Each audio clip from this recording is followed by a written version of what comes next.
Assalamualaikum warahmatullahi wabarakatuh. Kami dari kelompok 2 dengan studi kasus supermarket, kita mengambil studi kasus kreator serba. Sebelum kami memulai penjelasan, kelompok ini terdiri dari saya sendiri, Ali Jazi Rashid dengan NRP 16/2022-015. Kemudian saya Muhammad Nur Zikri Bila dengan NRP 16/2022-008. Saya Prakasa Izitka Baskara Putra dengan NRP 16/2022-031. Jadi, eh, berikut adalah deskripsi studi kasus yang kami ambil. Itu Griato Serba merupakan sebuah supermarket yang telah beroperasi lebih dari 2 dekade, menawarkan berbagai macam produk mulai dari kebutuhan sehari-hari, makanan dan minuman, hingga produk rumah tangga. Sebagai salah satu pemain utama di pasar retail lokal, Griato Serba menghadapi persaingan ketat, terutama dengan munculnya e-commerce dan tren belanja online. Supermarket ini memiliki visi untuk menjadi pilihan utama bagi masyarakat dengan menyediakan produk berkualitas dan pelayanan terbaik. Kemudian alur proses bisnis. Jadi, alur pembelian pelanggan dimulai ketika mereka memasuki supermarket dengan harapan menemukan semua yang mereka butuhkan. Saat memasuki supermarket, pelanggan disambut oleh staf pemasaran yang bertanggung jawab untuk menarik perhatian mereka dengan promosi dan penawaran khusus yang menarik. Setelah itu, pelanggan biasanya mengambil keranjang belanja atau troli untuk membantu mereka memuat barang belanjaan. Setelah pelanggan masuk, mereka mulai menjelajahi rak-rak yang dipenuhi oleh berbagai produk. Selanjutnya, pelanggan memilih barang yang diinginkan dan memeriksa harga serta promosi yang tersedia. Ketika pelanggan telah memilih barang yang ingin dibeli, mereka menuju ke kasir untuk melakukan pembayaran. Kasir memberikan pelayanan yang ramah dan membantu pelanggan menyelesaikan transaksi dengan lancar. Setelah transaksi selesai, barang belanjaan pelanggan dikemas dengan rapi oleh staf pengepakan dan diberikan kepada pelanggan. Kemudian ada bottleneck. Bottleneck pada supermarket yang sering terjadi adalah yang pertama, keterlambatan pengiriman dari pemasok. Pengiriman barang yang terlambat dari pemasok dapat menyebabkan kekosongan stok di rak penjualan, mengakibatkan ketidakpuasan pelanggan dan penurunan penjualan. Kemudian ada ketidaksesuaian stok. Kesenjangan antara stok tercatat dan stok fisik di gudang atau di rak penjualan dapat mengakibatkan kelebihan atau kekurangan barang, mengganggu kelancaran alur pembelian. Kemudian bottleneck yang paling sering terjadi adalah antrian panjang di kasir. Terutama pada jam-jam sibuk atau akhir pekan, antrian panjang dapat membuat pelanggan merasa frustasi dan tidak nyaman. Hal ini dapat disebabkan oleh kurangnya jumlah kasir yang beroperasi, lambatnya proses transaksi, atau masalah teknis pada sistem pembayaran. Yang keempat, kurangnya informasi tentang produk. Pelanggan mungkin kesulitan menemukan produk yang mereka cari karena kurangnya informasi tentang lokasi produk, harga, atau promosi yang sedang berlangsung. Kemudian ini ada value chain analysis yang akan dijelaskan oleh Nurzikri Alifil. Baik, saya akan menjelaskan mengenai value chain analysis ini. Yang di sini adalah ada gambar mengenai diagram Porter value chain. Saya akan menjelaskan dari primary activity terlebih dahulu. Yang pertama ada inbound logistik, yaitu Departemen Pengadaan dan Pembelian. Inbound logistik ini itu meliputi seluruh proses penerimaan, penyimpanan, dan distribusi barang dari pemasok ke gudang. Yang kedua ada operations, yaitu Departemen Penyimpanan dan Gudang. Ini meliputi kegiatan pengelolaan stok barang di gudang, mulai dari penerimaan barang hingga persiapan barang untuk dipajang di rak penjualan. Yang ketiga ada outbound logistik, yaitu Departemen Penjualan. Outbound logistik ini menangani proses penjualan barang kepada pelanggan, mulai dari penataan barang di rak hingga proses pembayaran di kasir. Yang keempat adalah marketing sales atau Departemen Pemasaran. Tim pemasaran melakukan riset pasar, merancang kampanye iklan, mengatur promosi, dan mengelola program loyalitas pelanggan. Yang kelima ada service. Service ini ada Departemen Layanan Pelanggan. Memberikan layanan purna jual kepada pelanggan seperti penanganan keluhan, pengembalian barang, dan layanan perbaikan. Kemudian ada support activity. Yang pertama itu ada infrastruktur. Infrastruktur ini terdiri dari Departemen Keuangan dan Akuntansi yang mengelola keuangan perusahaan termasuk akuntansi, perencanaan keuangan, analisis keuangan, manajemen risiko, dan kepatuhan terhadap peraturan. Kemudian ada Human Resource Development, yaitu departemennya juga Human Resource Development. Human Resource Development ini mengelola sumber daya manusia, termasuk rekrutmen, pelatihan, pengembangan, penilaian kinerja, dan kompensasi karyawan. Kemudian ada teknologi development, departemennya adalah teknologi informasi, yang tugasnya adalah mengembangkan dan memelihara sistem teknologi informasi yang mendukung operasional supermarket pada geria tersebut, seperti sistem kasir, sistem inventaris, sistem manajemen pelanggan, dan platform e-commerce.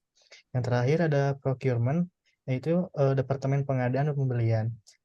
Departemen ini mendukung seluruh aktivitas utama dengan menyediakan sumber daya yang dibutuhkan, seperti pemilihan dan negosiasi dengan pemasok, serta pengelolaan kontrak pembelian.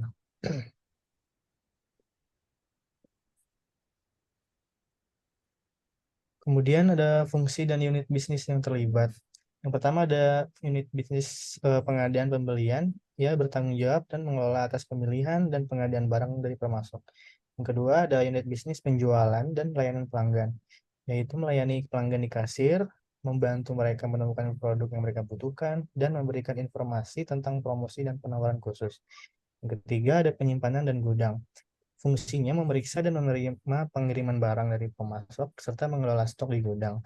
Yang keempat ada unit bisnis pemasaran. Fungsinya mengembangkan strategi promosi, kampanye iklan, dan penawaran khusus untuk menarik pelanggan. Kemudian ada teknologi informasi yang berfungsi mengelola sistem informasi yang digunakan dalam operasi sehari-hari, termasuk manajemen stok dan transaksi. Kemudian ada unit bisnis keuangan dan akuntansi. Ini berfungsi untuk mengelola arus kas, menerbitkan laporan keuangan, dan mengatur pembayaran kepada pemasok. Yang terakhir, unit bisnis Human Resource Development. Ini bertanggung jawab atas rekrutmen, pelatihan, dan manajemen karyawan. Kemudian ada matriks unit bisnis dan fungsi bisnis. Yang pertama, ini untuk mengelola proses penerimaan, penyimpanan, dan distribusi barang dari pemasok ke gudang adalah unit bisnis yang bertugas di pengadaan dan pembelian serta penyimpanan dan gudang. Kemudian untuk unit fungsi pengelolaan stok barang di gudang, mulai dari penerimaan barang hingga persiapan untuk dijual, untuk dipajang di penjualan adalah pengadaan Departemen Pengadaan Pembelian dan Penyimpanan dan Gudang. Kemudian untuk unit fungsi pengelolaan barang untuk dijual kepada pelanggan, ini matriksnya dari fungsi penyimpanan dan gudang serta penjualan dan layanan pelanggan. Kemudian ada mengembangkan dan melaksanakan strategi pemasaran untuk meningkatkan penjualan dan membangun citra merek adalah fungsi dari unit bisnis pemasaran. Kemudian untuk memberikan layanan purna jual kepada pelanggan adalah unit fungsi dari penjualan dan layanan pelanggan. Next, mengelola sumber daya yang dibutuhkan adalah unit fungsi dari 3 departemen, yaitu pengadaan dan pembelian, teknologi informasi, kemudian human resource development. Setelah itu ada mengembangkan dan memelihara sistem teknologi informasi yang mendukung operasional supermarket adalah unit fungsi dari unit bisnis teknologi informasi dan human resource development. Kemudian ada mengelola rekrutmen, pelatihan, pengembangan penilaian kinerja dan kompensasi karyawan adalah unit fungsi dari unit bisnis human resource development. Dan terakhir, unit fungsi mengelola keuangan perusahaan adalah tugas dari unit bisnis keuangan dan akuntansi.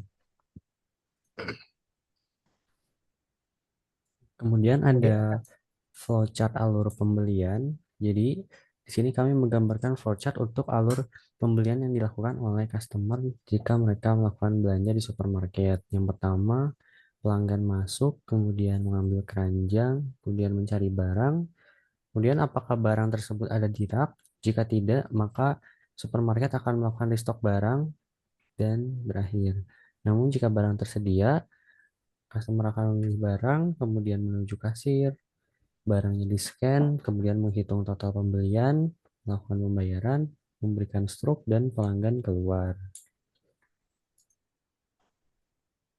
Kemudian ada swimlane diagram level 0. Jadi kita membagi swimlane diagram ini menjadi 3 jalur. Yang pertama ada aktivitas pendukung, kemudian aktivitas utama, dan aktivitas manajerial. Di aktivitas manajerial ini berisi proses perekrutan staf dan karyawan, manajemen SDM, dan pencatatan kas keuangan. Kemudian di aktivitas utama ada penyediaan stok barang dan proses penjualan. Dan di aktivitas pendukung ada pengembangan sistem informasi dan pengembangan strategi pemasaran. Kemudian ini adalah swimlane diagram level satunya. Kami mengambil dari yang proses penjualan. Jadi proses penjualan ini dimulai dari manajer toko yang ingin melakukan permintaan pemesanan barang kepada supplier. Kemudian supplier menerima permintaan pemesanan barang dari manajer toko dan kemudian mengirimkan invoice pemesanan ke manajer toko. Kemudian manajer toko melakukan pembayaran dan ketika pembayaran diterima maka supplier mengirimkan pesanan. Kemudian pesanan akan diterima oleh staf gudang dan staf gudang akan mengolah inventaris. Kemudian gudang akan melakukan distribusi barang pada display rak dan toko. Kemudian pelanggan melihat barang display. Setelah melihat barang display, pelanggan memilih barang dan memasukkan barang ke keranjang. Kemudian barang tersebut dibawa ke kasir. Kemudian kasir akan melakukan scan barang belanjaan yang dilakukan oleh pelanggan. Kemudian pelanggan akan melakukan pembayaran dan kasir akan memberikan struk belanjaan. Kemudian pelanggan akan membawa barang belanjaan dan proses bisnis telah selesai. Selanjutnya adalah root cause analysis yang akan dijelaskan oleh Prakasa. Ya, sekarang kita akan lanjut ke root cause analysis, yang dimana kita memilih metode Fishbone. Di dalam metode Fishbone ini, kita mempunyai public statement, yaitu hambatan operasional, yang mempunyai 4 kategori. Kategori pertama adalah main, yang mempunyai 3 subkategori, yaitu komunikasi efektif antara tim pengadaan dan pemasok, monitoring yang tidak rutin, kurangnya staf yang beroperasi di kasir. Kita ke kategori kedua, yaitu ada mesin, dengan mempunyai 2 subkategori, yaitu kurangnya peralatan yang efektif untuk mengelola stok, dan kurangnya integrasi antara sistem inventaris dan pos sistem. Kita lanjut ke material sebagai kategori ketiga, dengan mempunyai 2 subkategori, yaitu barang yang mudah rusak atau kadaluarsa, lalu ada kesalahan dalam pelabelan atau pengkodean. Kategori keempat ada metode dengan 2 subkategori, yaitu prosedur audit stok yang tidak efektif dan penanganan barang yang tidak sesuai.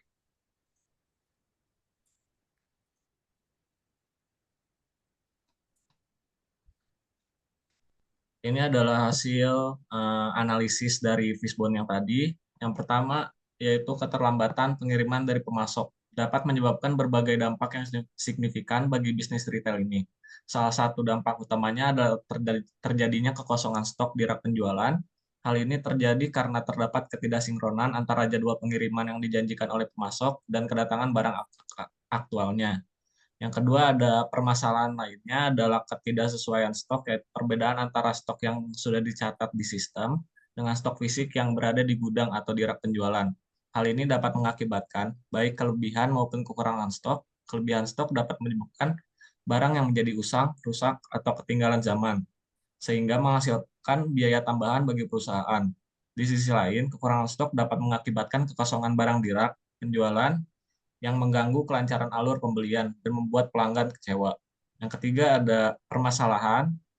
Permasalahan berikutnya adalah antrian yang panjang di kasir, terutama pada jam-jam sibuk atau akhir pekan. Antrian panjang ini dapat membuat pelanggan merasa frustasi dan tidak nyaman. Hal ini dapat disebabkan oleh kurangnya jumlah kasir yang beroperasi, lambatnya proses transaksi, atau masalah teknis pada sistem pembayaran. Yang keempat, ada kurangnya informasi tentang produk bagi pelanggan. Pelanggan mungkin kesulitan menemukan produk yang mereka cari karena kurangnya informasi tentang lokasi produk, harga, atau promosi yang sedang berlangsung. Hal ini terjadi akibat dari display produk yang tidak jelas, labeling yang tidak memadai, atau sistem informasi yang tidak up-to-date. Kurangnya informasi tentang produk dapat menyebabkan kebingungan dan frustasi bagi pelanggan.